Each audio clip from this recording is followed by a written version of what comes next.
Okay, so now that we set that up in the HQ, let's do the exact same thing for the branch. Go over here. Oops.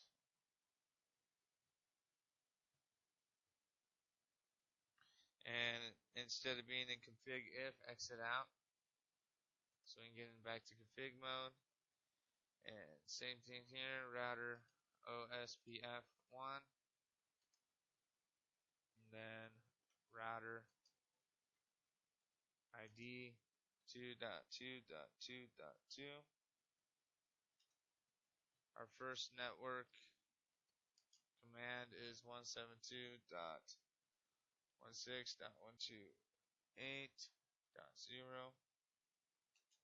0.0.31.255 area 0. That's our first network that we're going to configure. Second one's going to be exactly the same, except instead of 128, right here it will be 144.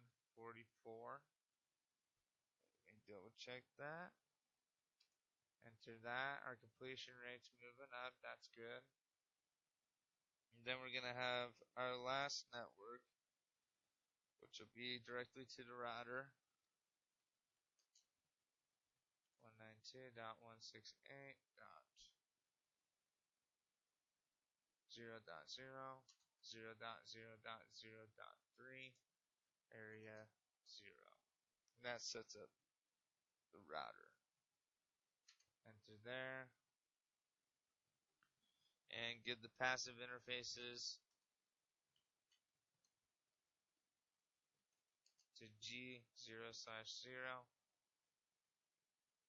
Okay, that's good. It's saying it's fully loading done. And you have no idea how happy that makes me right now. So G00, there you go. And then G0/1, enter.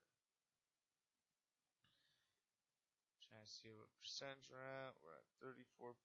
That is looking really good. Okay. Now that we're done with all those commands for the router OSPF to be configured, set a default route on the HQ which directs traffic from the serial 001 interface and redistribute the route to the branch. So, back to the HQ router. Go here, and that's fully done. That's excellent. Do an IP route 0.0.0.0.0.0.0 S0/0/1.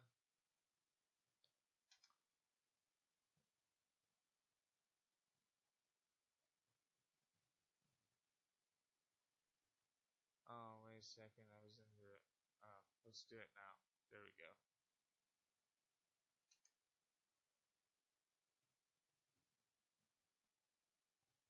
It took it on router. I'm surprised it took it on the router.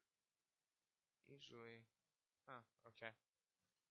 Well, we had to get out of that to set up the router OSPF 1 for the default route. Make sure you get that in there.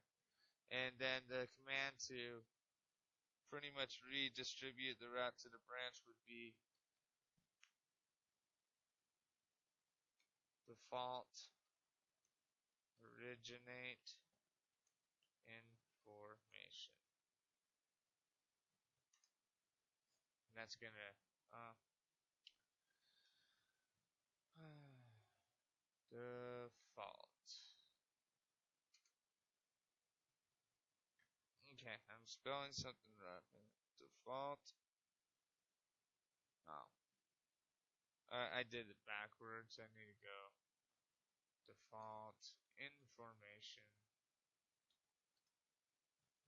originate. There. Okay, we should be at 40%, and we are at 40%. That's exactly where I want to be. There we go. Okay, now that we've set all that up, all we have to do now is design a named access list HQ server to prevent any computers attached to the Gigabit Ethernet 00 interface of the branch router from the accessing hqsserver.pka. All other traffic is permitted. Configure the access list on the appropriate router. Apply it to the appropriate interface and in the appropriate direction. So let's go to our branch router, and we need to be in config mode, so exit out of the router mode, and we need to do an access list of extended HQ server.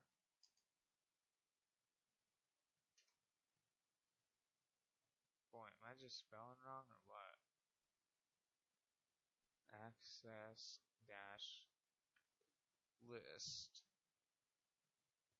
extended. Oh, I am HQ server. Jeez.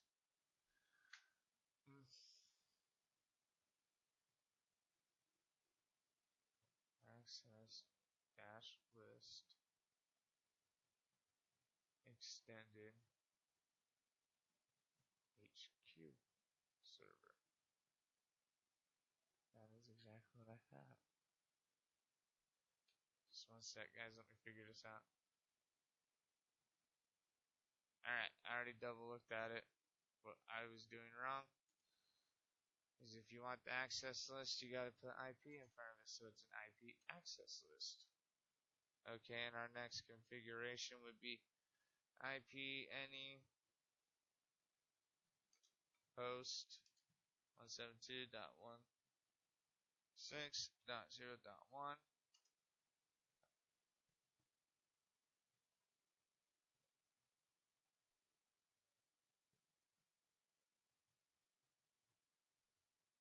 IP, oh, deny. Gosh, man. If I could just read tonight, guys, we would be doing this 10 times quicker. Deny IP any host 172.6.0.1. Permit IP any. After that, pretty much do the interface G0/0 IP access group and HQ server. Okay. After that, we should be sitting at 70%. We're done with the HQ server. Just got to finish up. No, we're done on the branch server. Just got to go to HQ and do the same thing we just did there. So exit out of configure router mode, get into config mode, IP access list, extended branch,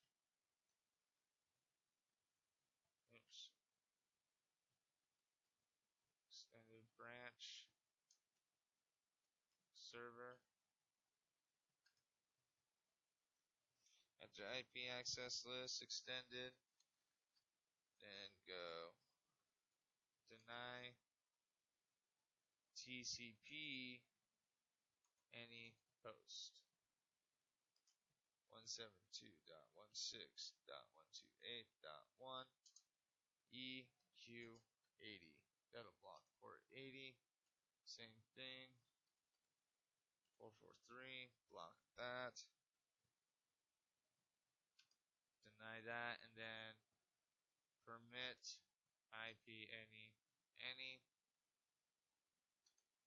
And the next command is interface G0/0.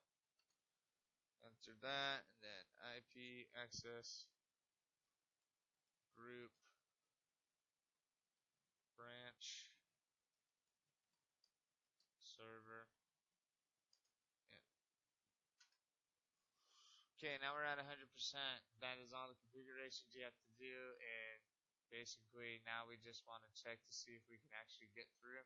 You're only going to be able to get through certain routes. I'm just going to do simple PDUs. Because let's face it, we've been here a while just trying to get this done tonight. It's successful from there. B2 to branch service, successful.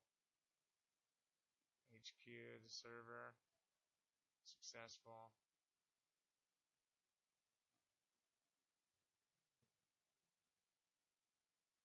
Okay, do you minimize that. It failed from here to there. And it was successful that time. The ARP table just wasn't set up probably. So let's see if we can challenge ourselves a little bit here. I really doubt this will work because see that's what we did. We allowed everything for this side to configure, but certain configurations can't go over here. B1 to be actually the H2. Let's see if we can do that. Nope, it failed. So there you go. That's the packet tracer, guys. Any comments or questions, let me know. Thanks for watching. Holy cow, 20-minute video. Have a good night.